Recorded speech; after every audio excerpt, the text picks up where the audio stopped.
Hello everyone, how's it going? Welcome to Combat Ready HQ and welcome to today's newest video. We are checking out the Archer artillery system. This is a Swedish made artillery system. It is most probably the fastest howitzer in the world. It's a 155 fully automated self-propelled howitzer. And it is something the British Army have actually procured and are now going to be using in an interim while they figure out the new artillery system that they're going to bring in. So they have shipped off around 32, I think it's 32 AS-90s over to the Ukraine to help with the Russia and Ukrainian war. So this has left a bit of a gap within the British Army. Yes, we're currently slightly in peacetime, but if it ever does kick off, we need a system that ourselves can use. Myself, I spent around 8-9 years in the artillery before I transferred over to Household Cavalry. I was in a light roll regiment, so a light gun regiment in the fire support teams, so I never actually worked on a gun, but I did work in a 105 regiment. And I've heard a lot about the Archer. I've watched a few videos on it, but I'm really interested to see what they've got to say on this one. It is meant to be an incredible piece of kit and something the British Army are going to be using for around the next 6 to 7 years while they sort of develop a new sort of 155 self-propelled gun. I believe they want to go tracked. The Archer is wheeled, but we're covered out in the future, but that's where we're at in a minute. It's Swedish made, the Swedish love it, and the British Army have basically, I think they've got around 14 on order and should be fully ready to go by summer 2025, I think. Fully trained and fully ready to go and integrated into the regiments. But as always, check out the original video in the description. Please like, share, subscribe, Combat Ready HQ, and comment below what your thoughts are. Grab a coffee, put it on the big screen, and let's go. It is one of the fastest firing cannons in the world, capable of firing 3 rounds within 20 seconds. It is also the fastest deploying and fastest recovering cannon in the world, capable of being recovered and moved to the next battlefield within 30 seconds. That's really good. Not only that, but its automation and accuracy are remarkable, making it consistently ranked as the best performing truck-mounted gun in the world. Today, let's take a look at the FH-77BW L52 Archer's charm.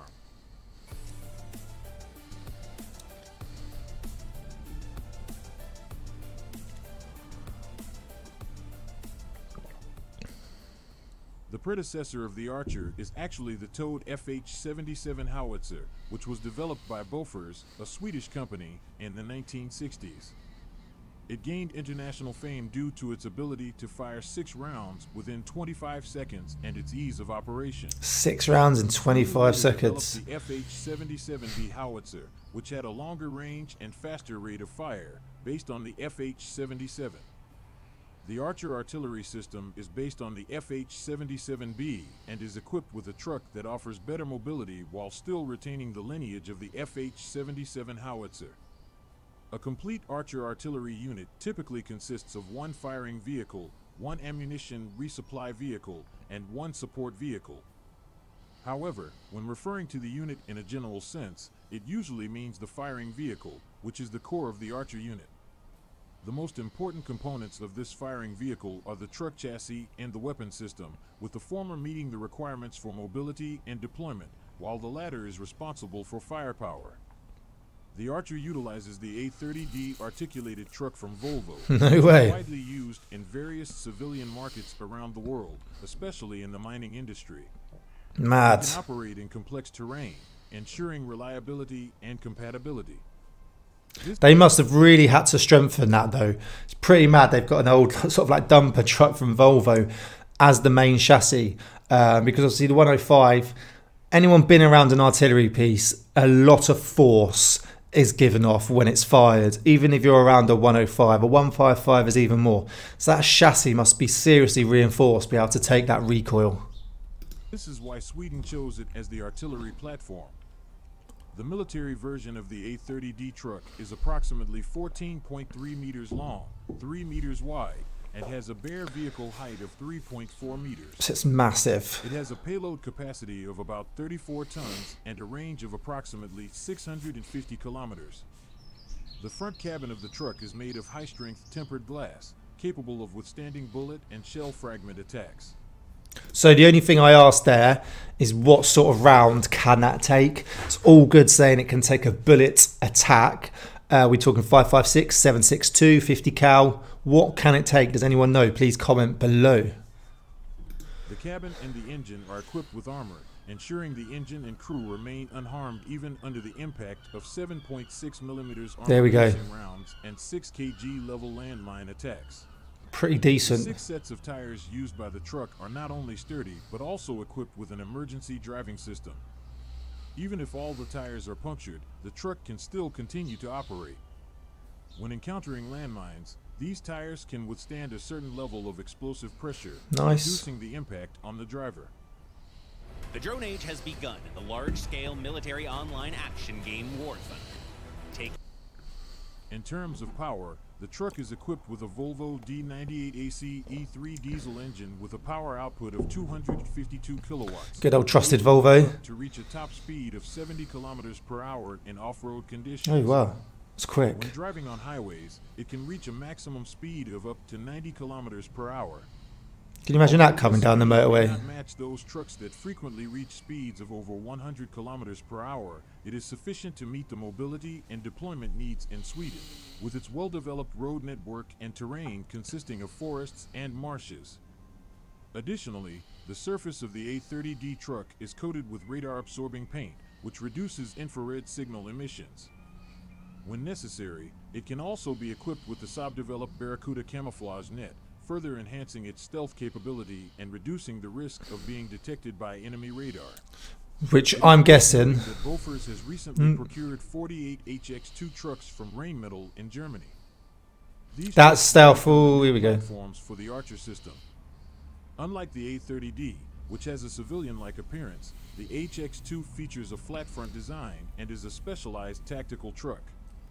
It is equipped with 8 sets of tires, providing a broader field of view and stronger climbing and water crossing capabilities. It is particularly adept at operating in high-altitude, mountainous areas with rocky and complex terrains. In conclusion, both the A30D and HX2 trucks are excellent platforms that fully guarantee the off-road and highway mobility capabilities of the Archer artillery system. Finish the discussion on the Archer's truck chassis. Let's now talk about its weapon system. That stealth, though, let's just talk about that, is obviously very, very important. Obviously, when they're moving, trying to advance along the battlefield, you're not going to use that, so the radar paint is going to massively help.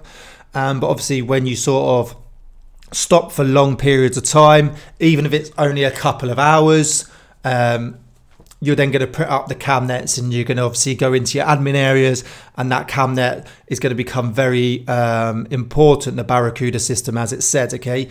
Because you're not just going to stop in a woodblock for a couple of hours and leave it down, because there's any chance of, say, other armoured vehicles going by or any aircraft, they may be able to spot you. So having that capability is very important. You know, most of the time we just use standard cam nets, which basically just prevent you, and maybe some sort of heat thermal sheets to prevent sort of heat giving off. A proper Barracuda system like that is absolutely brilliant, because it was obviously going to stop you from being detected from the air. Firepower of the Archer primarily comes from a 155mm caliber FH-77B-05 howitzer located at the rear of the truck. This howitzer has a barrel length of 52 calibers. The firing direction can be flexibly adjusted using hydraulic stabilizers at the base of the gun mount. The elevation angle of the cannon ranges from -1 degree depression to +70 degrees elevation in the vertical plane, while the azimuth range is within plus or minus 85 degrees, providing a wide field of fire. Before the cannon is ready to fire, the crew needs to deploy and set up the howitzer. They load the projectiles and modular charges into the magazine at the rear of the cannon. Of course, the loading and charging process can be completed in advance before the mission. The magazine can hold up to 21 projectiles. Prior to firing, it's not many in my eyes. Advanced inertial and GPS guidance systems in the driver's cabin to automatically locate and track targets, ensuring precise strikes. The Archer's long-range engagement capability varies depending on the type of projectiles used. With standard 155mm shells, its range can reach approximately 30 kilometers. That's good. If low charge, extended range projectiles are used, the range can be extended to 40 kilometers. So the only thing with that is I wonder what the exact effective range, because obviously the further you're trying to push it with the higher charge, you may lose a little bit of accuracy. But that's a very good distance. 30 to 40 kilometers is a great distance to be able to fire. Effective range of the 105 light gun, if I remember rightly, when we used to use it, was around 15 to 70 kilometers, but you could push it a little bit further. I think the AS90 was around 24 kilometers, and it may be able to be pushed a little bit further if you used a higher charge. And then obviously they were going on about the angle, so -1 degrees, you could fire more in a direct roll. Higher higher, you'd be able to fire indirect roll. You may have to go high angle to maybe get over mountains or hills. So the angle of the gun will depend on the angle of the projectile, depending on what terrain you've got in front of you and how far away the target was. When employing the M982 Excalibur guided artillery, Oh, nice Excalibur! can reach up to 60 kilometers.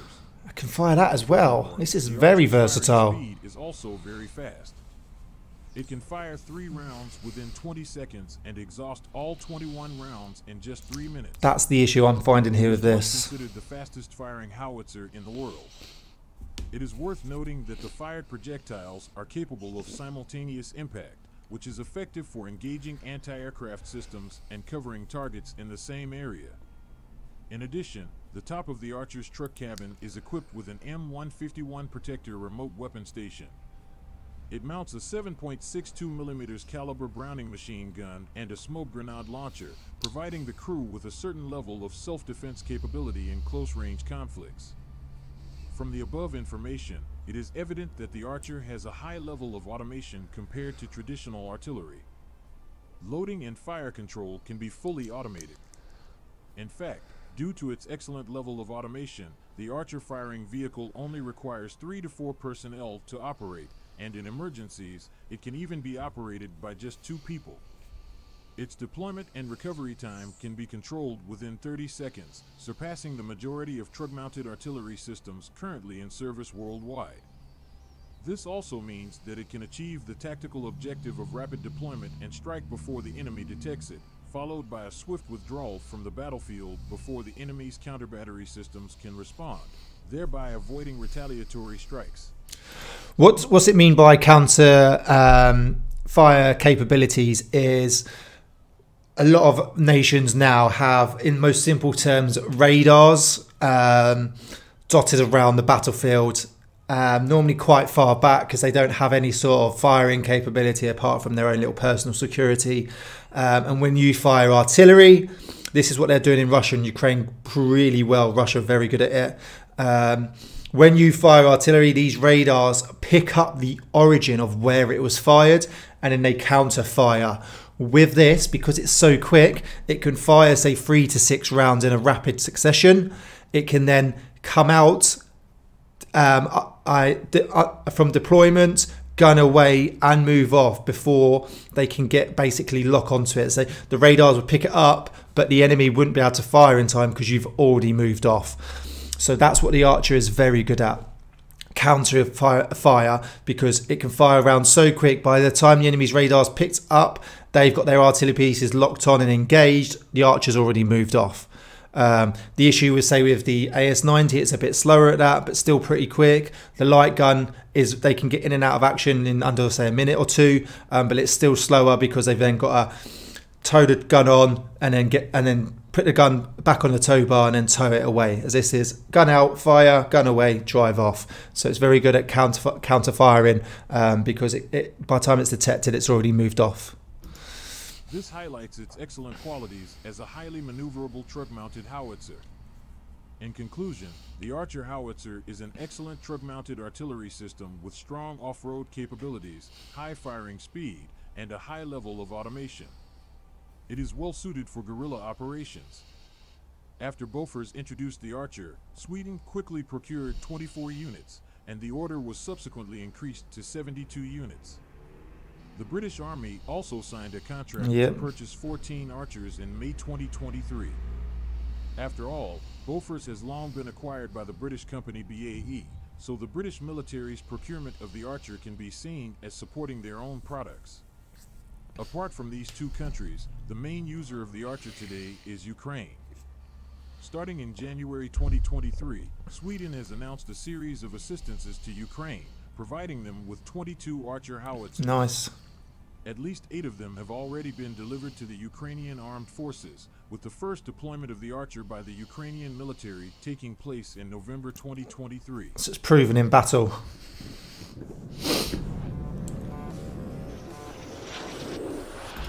In fact, the Archer is not the only truck-mounted howitzer in the possession of Ukraine. Since the conflict between Russia and Ukraine, Ukraine has been utilizing their domestically produced 2 S-22 Bogdana and the Caesar truck-mounted howitzer provided by France, both of which have been performing exceptionally well on the battlefield. Compared to traditional self-propelled artillery and tracked artillery, truck-mounted howitzers like the Archer have advantages in terms of highway mobility and off-road capabilities, as well as firing and driving speed. They are better suited for guerrilla warfare and long-distance raids, and they are also easier to deploy. In the summer of 2022, the Ukrainian military relied on the truck-mounted howitzers during artillery duels with the Russian military in the Donbass region. When defending cities such as Ilovaisk and North Donetsk against Russian attacks, they launched multiple strikes on Russian ammunition depots, command facilities, and anti-aircraft weapons. These actions effectively weakened the Russian artillery's capabilities. On the other hand, the Russian military primarily relies on traditional self-propelled artillery and even towed artillery from the Cold War era. It is difficult for them to deploy and evaluate quickly. After being targeted by the Ukrainian truck-mounted howitzers, they lack the ability to effectively retaliate against the rapidly moving Ukrainian artillery. The performance of truck-mounted artillery on the Russian-Ukrainian battlefield is a testament to its combat value. This has led many military enthusiasts to question whether truck-mounted artillery will truly replace traditional self-propelled artillery.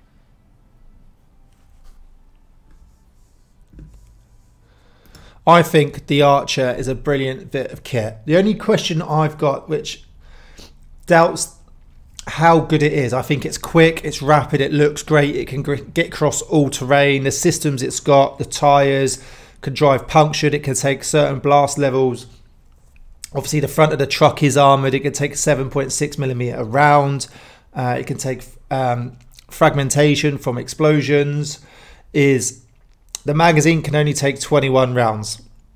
And it didn't. I'd love to see how long it takes to reload an Archer, because if you go back to like the beginning of the Iraq and Afghan war and what's going on in the world now, it's all good just firing 3 to 6 rounds. But say you're in a location, you've got frontline troops in a heavy contact, and they need a good amount of artillery fire support.